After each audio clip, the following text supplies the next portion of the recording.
សម្រាប់សត្វគ្រាហយដៀលចេស្ដីមនុស្សដូចកាត្រីត្រីចិត្តសាវាចិត្តរស់ដូចព្រានស្រែកក្លៀនតណ្ហារូបដូចទេវតាមាយាទដូចឈ្មោះស្ដាប់ចុះភ្លេងខ្មែរលបជេស្រីចាចិត្តគ្រួរងបើគ្រូឲ្យក្រោះ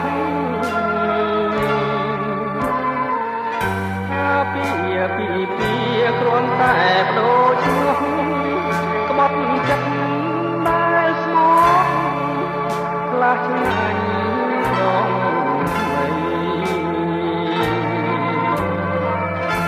មេបាងលចាប់ជល់ឲ្យព្រឹមម៉ែឪញយំហាលៀតចងដៃ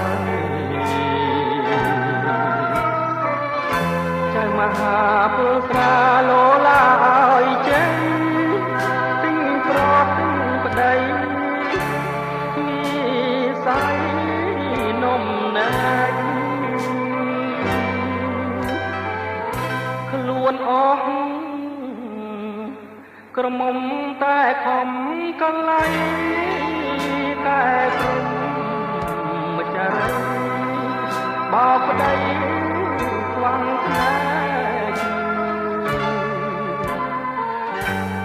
ចាអោមនុស្សមានឈ្មោះជាវ៉ា